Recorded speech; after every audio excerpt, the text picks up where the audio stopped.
Welcome to new TV Telugu. ఏపీలో తాజాగా పల్నాడు జిల్లా నరసరావుపేటలో బర్డ్ ఫ్లూ వైరస్ సోకి ఓ చిన్నారి మృతి చెందిన నేపథ్యంలో కేంద్ర రాష్ట్ర ప్రభుత్వాలు అప్రమత్తమయ్యాయి. నరసరావుపేటలో ఐసీఎంఆర్ బృందం పర్యటించింది. బర్డ్ ఫ్లూతో చనిపోయిన చిన్నారి ఇంటిని సందర్శించింది. కుటుంబ సభ్యులు, స్థానికుల నుంచి వివరాలు సేకరించింది. అనంతరం సచివాలయంలో సీఎం చంద్రబాబును కలిసి బాలిక మరణానికి గల కారణాన్ని వివరించింది. నరసరావుపేటలో బర్డ్ ఫ్లూ వైరస్ లక్షణాలతో ఇటీవల బాలిక మృతి చెందిన ఘటనపై అధ్యయనం కోసం రాష్ట్రానికి వచ్చిన ఐసీఎంఆర్ ప్రతినిధుల బృందంతో సీఎం చంద్రబాబు సచివాలయంలో సమీక్ష నిర్వహించారు. నరసరావుపేటలో పర్యటన అనంతరం తనను కలిసిన ఐసీఎంఆర్ బృందంతో బాలిక మృతికి గల కారణాలను చర్చించారు.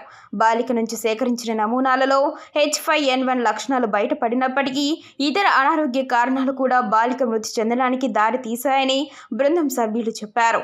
ఉడికించని మాంసం తినడం, చిన్నారి కావడంతో వ్యాధి నిరోధక శక్తి లేకపోవడం, లెప్టోస్పిరోసిస్, అపరిశుభ్ర వాతావరణం కూడా మృతికి కారణాలుగా తమ అధ్యయనంలో తేలిందని ఐసీఎంఆర్ ప్రతినిధులు తెలిపారు.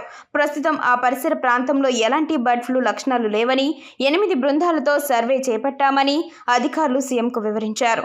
చిన్నారి కుటుంబ సభ్యులతో పాటు బంధువులు, స్థానికుల నమూనాలు పరీక్షించామని ఎవరికీ బర్డ్ ఫ్లూ లక్షణాలు లేవని చెప్పారు. దీనిపై ఆందోళన చెందాల్సిన పరిస్థితి లేదని చెప్పారు. దీంతో భవిష్యత్తులో ఇలాంటి కేసులు నమోదు కాకుండా చర్యలు తీసుకోవాలని వైద్య ఆరోగ్య శాఖ అధికారులకు సీఎం సూచించారు. రాష్ట్రంలో యాంటీవైరల్ డ్రగ్స్ సిద్ధం చేశామని అధికారులు వెల్లడించారు.